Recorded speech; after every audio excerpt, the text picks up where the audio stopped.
For more, let's go to Boston. Reporter Dave Wedge is the co-author of 12, the inside story of Tom Brady's fight for redemption. Thank you for speaking with us here on France 24.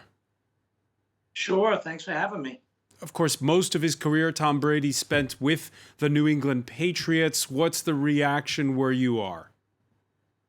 Well, everyone knew this day was coming. I frankly thought it would have come sooner than today, but he did say that he wanted to play until he was 45 years old. He almost made that 20 years here in Boston and New England and a few years down there in Tampa. I think people here in Boston are, I know some people are mad at him because of his statement didn't mention the Patriots. My take on that is that when he left New England a couple of years ago, he said his goodbyes then. Today it was about retiring from the NFL, and his current team is the Tampa Bay Buccaneers. But I have no doubt that Tom Brady will remain involved in the NFL and probably in some capacity with the New England Patriots. He's certainly the most beloved New England sports figure of all time. He's the winningest pro athlete really of all time, especially in football. And I think globally, he's one of the most recognizable faces on the planet. So he's been a good soldier here, a good representative of the people in New England, and I think people are wish him well. He when he breaks into the NFL, he wasn't supposed to be a star. He was drafted in the 6th round. What is it about Tom Brady? Yeah, so we write about this a lot in our book. When he came out of University of Michigan, he was 4th-string quarterback here in New England, and he was behind Drew Bledsoe and a couple of other guys. And when he finally got his chance, he never looked back. But as we talk about in the book, he always remembered that so many teams passed him over. He was the 199th overall pick, one of the last quarterbacks taken in that draft. He never forgot that, and he played his entire career with that chip on his shoulder. And he felt that he always had something to prove every time he stepped on the field. And I think that continued when he went to Tampa, where a lot of people said when he was done in New England, he won that last Super Bowl in 2018. And I think people thought he was finished then. And he said, no, I've got another act. And he sure did. He went to Tampa and he won another Super Bowl. So he's always been driven by the desire for people to show him respect. So there was one blotch on his career, and you write about it in your book. It was so-called Deflategate, where they had, basically cheated by having an underinflated ball. He rebounded from that as well.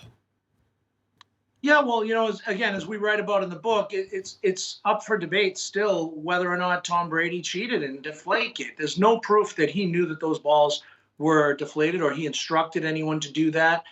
There's not even any evidence that it was really even checked properly. So there's a lot of unanswered questions that remain in Deflategate.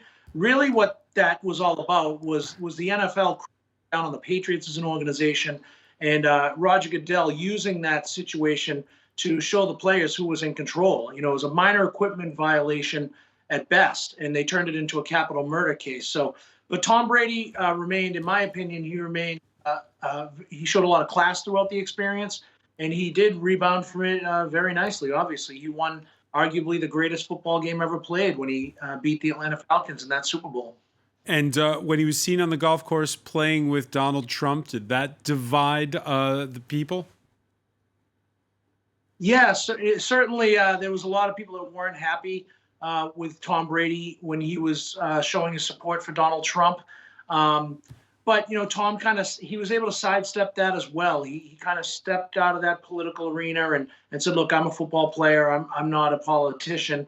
But there's a lot of people that speculate that he may be a politician one day. Certainly the people in California would love to see him run for Senate, I would think. Now, one final question for you, Dave. Speaking as a man who's got a bit of gray around the temples here, we've just come off a week in sports worldwide where we've seen at 35 Rafael Nadal win the Australian Open and become the winningest Grand Slam tennis player ever. Tom Brady retiring still at the top of his game, right? He was the NFL's best passer this season at the age of 44. Is that a sign that, 44 is the new 35 in a way in sports?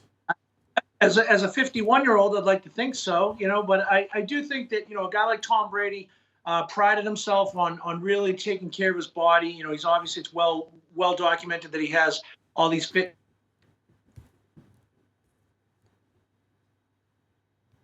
All right, we seem to have lost. We're losing. He's had some controversy. Go ahead. I think we have the connection back. Go ahead, Dave.